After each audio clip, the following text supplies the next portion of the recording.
Hey, it's me. You probably know me as. What the heck is it? And now, they can do this. You decide to say something now? Hey, some of us don't have legs, so Go back to your lives, people. I'll give it that I've seen worse. don't get involved. You'll never hear the end of it. I tell you, who the hell do you think you are? But I'm here to celebrate episode 2 of Insanity Club, Chills from a Pill. Despite being only episode 2 in season 1 of what is planned to be a much bigger series, the episode played a big role in the story and a much bigger role in the history of the show. Let's begin. Chapter 1, the sequel. Episode 1 of Insanity Club was always seen as an experiment in every iteration. There was no story whatsoever. Everything was all just whatever came to mind. We had an idea that was a couple words long and rolled with it. How could we even continue? Chills from a Pill is actually one of 2 iterations of episode 2 of Insanity Club filmed. For comparison, about 5 variations of episode 1 were filmed, some looking way more different than others.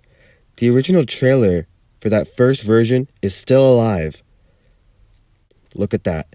It's so old that we don't just get a Donkey Kong appearance, but also a Diddy Kong. Diddy was the definition of last minute to us, as he didn't even appear in the first episode, neither for the second day of filming. When the second variation of episode 2 was filmed, it was the first episode taken seriously. Episode 1 didn't even have a storyboard, while episode 2, one was provided and helped keep things way more cleaner. Chapter 2, the vocals.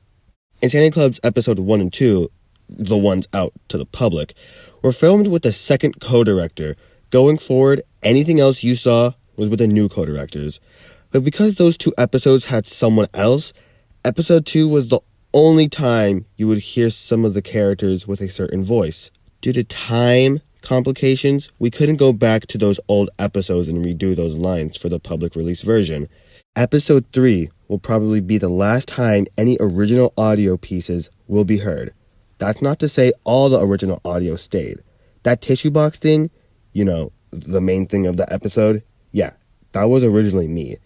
That was the performance that sounded the worst to us and thought it would be best to just replace it. To also have more variation within the casting, we casted Aaron Last Name to play him, and he couldn't have done a better job. The other vocals were provided by me, or were they? Chapter 3, The Clock. What you're seeing now is the original version of the Back in Time scene. There is a clear lack of quality. It was extremely short and didn't leave much time to show off what we could do. So when our time limit for episodes became as long as we wanted, we chose this scene to have the most fun with. The style of it went from just simply moving paper around to actual stop-motion animation. This was the setup for the original and then the add-ons. And those add-ons helped the episode come to life even more. Think we went overboard for the add-ons for episode 3, but we were excited. Those add-ons allowed us to also introduce other talented members of the cast, like Mason Last Name, Luciana Last Name, and Daniel Last Name, and of course, more of Aaron Last Name. More time lets us show off more emotion. Ink doesn't expire to an extent. The entire sequence took 9 days to make. In that time, we made the new characters, new settings, wrote a script, casted people, recorded lines, filmed everything, and edited it all together. The result was what the episode is mainly known for. Tires expire. Also, so I don't forget, the last 10 seconds of the episode were also add-ons. I could probably double check. Chapter 4, The Why. This section will probably be quick. For detail, Sodacan was the first puppet I made from scratch, and after him, he kind of became the model of what future OCs would look like. Couple days after creating him, I just threw stuff at the wall, just drawing up whatever came to mind.